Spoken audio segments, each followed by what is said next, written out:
हमारी विचारधारा से जुड़े हुए नहीं थे, हां कांग्रेस के विरोधी थे, अपने मुद्दों पर लड़ते थे। आज समाजवादी पार्टी डॉक्टर लोहिया के विचारों से कितनी दूर भाग चुकी है। आज राम को, कृष्ण को, शिव की परंपरा को, भारत की विरासत को कोसना यह समाजवादी पार्टी का मानो जीवन का उद्देश्य हो गया। और दुर्भाग्य है कि उन्होंने आदर्श किसको माना है, यानी औरंगजेब को। औरंगजेब को ये लोग अपना आदर्श मान रहे हैं।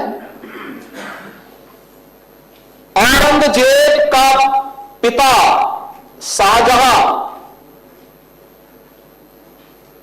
अपनी जीवनी में लिखता है, अपनी आत्मकथा में लिखता है कि खुदा करे कि ऐसा कमबख्त किसी को पैदा ना हो। उसने आगरा के किले में अपने बाप को कैद करके रखा, एक एक बूंद पानी के लिए तरसाया।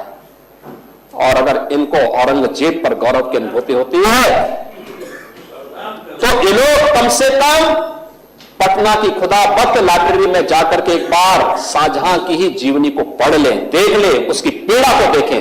हां, जिनका आचरण औरंगजेब जैसा है वे लोग औरंगजेब पर गौरव की अनुभूति करें, लेकिन भारत को कम से कम इस पर न करें। और समाजवादी पार्टी को इसका जवाब देना चाहिए।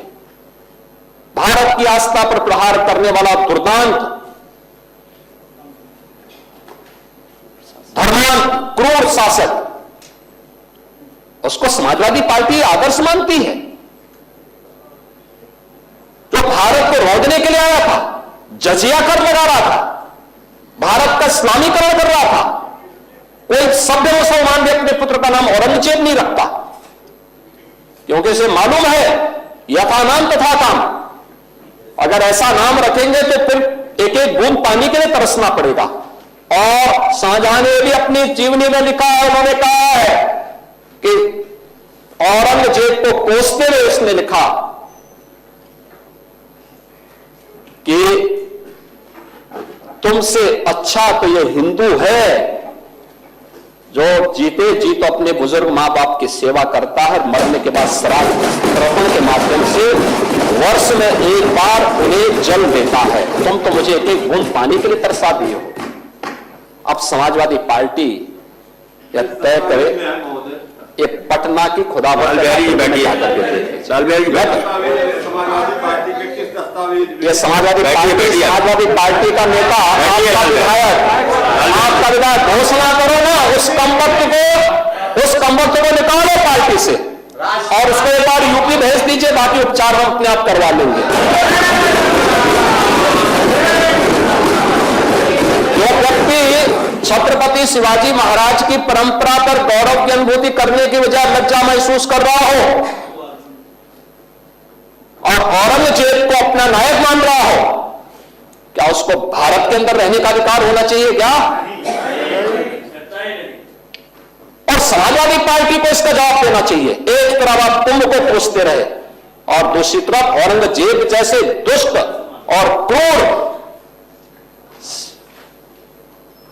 धर्मांत मंदिरों को तोड़ने वाले व्यक्ति को, भारत की आस्था को निर्मलता के साथ रौंदने का कार्य करने वाले व्यक्ति को महिमामंडन करते हो। आखिर कौन सी नस ऐसी आपकी दबी हुई है कि आप लोग अपने उस व्यक्ति पर, उस विधायक पर नियंत्रण नहीं कर पा रहे हैं? और इसीलिए मैं कहना चाहता हूं कि व्यक्ति के विचार अलग हो सकते हैं, मानव खंडन क्यों नहीं समाजवादी पार्टी है? समाजवादी पार्टी खंडन करे इसका। लाल बिहारी सुनिए, समाजवादी पार्टी को समाजवादी पार्टी इसका खंडन करना चाहिए। समाजवादी पार्टी को इसका खंडन करना चाहिए और समाजवादी पार्टी को इसको बाहर निकाल देना चाहिए, निकाल देना चाहिए बाहर, या यहां बुलाइए सम्मेलन में। उत्तर प्रदेश तो ऐसे लोगों का उपचार करने में बहुत देरी नहीं करता है।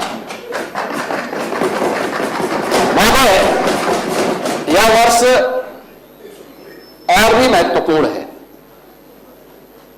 बाबा साहब भीमराव अंबेडकर ने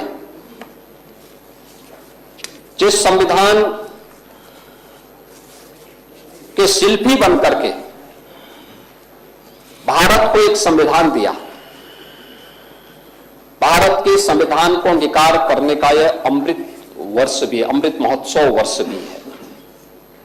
और मैं एक बार और फिर कहूंगा कि समाजवादी पार्टी ने कभी भी एक बार नहीं, 3-3, 4-4 बार इन्हें शासन करने का अवसर मिला, बाबा साहब भीमराव अंबेडकर के नाम पे एक भी संस्था खड़ी नहीं की, बल्कि उनके नाम पर बनी हुई संस्थाओं को नाम हटाने का काम ही किया। ये लोग संविधान की बात करते हैं, यानी उन्होंने केवल कन्नौज का ही नहीं, सामाजिक न्याय के तमाम पुरोधाओं का नाम मिटाने का काम किया था। संविधान की ऊपर से लेके घूमते हैं, ये पीडीए की बात करते हैं।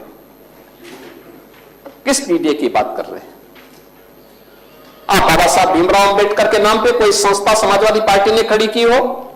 हम तो कह सकते हैं बीजेपी ने प्रधानमंत्री मोदी जी के नेतृत्व में पंचतीर्थ का निर्माण करवाया।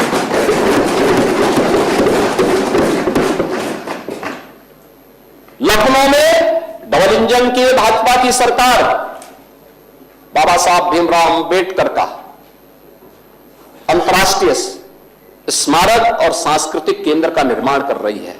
हम दलित बच्चों को वहां से स्कॉलरशिप की सुविधा भी देने जा रहे हैं। अंबेडकर महासभा अभियान को लेकर के आगे बढ़ रही है। सामाजिक न्याय के महापुरुषों के बारे में सावित्रीबाई फुले के नाम पर लखनऊ के बाबा साहब भीमराव अंबेडकर विश्वविद्यालय में हमारी सरकार ने छात्रावास बनाया, जिससे दलित बच्चे पढ़ सके। हमारी सरकार ने कन्नौज के मेडिकल कॉलेज का नामकरण बाबा साहब भीमराव अंबेडकर का जो नामकरण आप लोगों ने हटाया था, हम लोगों ने फिर से बाबा साहब भीमराव अंबेडकर के नाम से और इस बार के बजट में भी हम लोगों ने सामाजिक न्याय से जुड़े हुए इन सभी पुरोधाओं का सम्मान किया। आपकी पीड़ा को हम समझ सकते हैं। आप लोग एक परिवार से बाहर निकल ही नहीं सकते।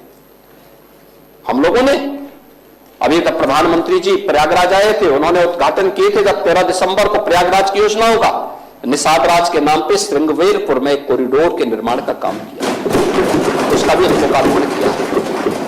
हजारों वर्षों की विरासत। आप पीडीए की बात करते हैं, क्या निषाद पीडीए का पार्ट नहीं था? ये कॉरिडोर क्यों नहीं बन पाया? आप लोग तो उस पर कब्जा करवा रहे थे। श्रावस्ती में और बहराइच में महाराज सोहेलदेव के नाम पर विजय स्मारक ये लोग नहीं बनने देते थे, हमारी सरकार ने बना करके तैयार किया। हमारी सरकार ने बनाया है, भव्य स्मारक बनकर के तैयार हो चुका है। वाराणसी में संत रविदास जी, मन चंगा तो कटौती में गंगा। आप सोचिए, चीर गोवर्धन जो उनकी पावन जन्मभूमि है, उस पावन जन्मभूमि में कॉरिडोर का निर्माण हो, संत रविदास जी की भव्य प्रतिमा लगे। समाजवादी पार्टी ने हमेशा उसमें प्रेकर खड़े किए, नहीं बनने दिया। और हमारी सरकार है डबल इंजन की सरकार, प्रधानमंत्री मोदी जी के नेतृत्व में आज कितना भव्य स्वरूप चीर गोवर्धन। महर्षि वाल्मीकि का लालापुर, उनकी पावन साधना स्थली, दुनिया का सर्वश्रेष्ठ महाकाव्य देने वाले महर्षि वाल्मीकि जैसे त्रिकालदर्शी ऋषि, वहां का सुंदरीकरण का काम में बाधा समाजवादी पार्टी थी। राजापुर का विकास संत तुलसीदास जी ने, जिन्होंने आधुनिक रामायण के रूप में रामचरितमानस दिया, घर घर में जिसका गायन होता है, कोई भी मांगलिक कार्यक्रम होता है, इसके बगैर नहीं हो सकता। आप लोगों ने राजापुर का विकास नहीं होने दिया।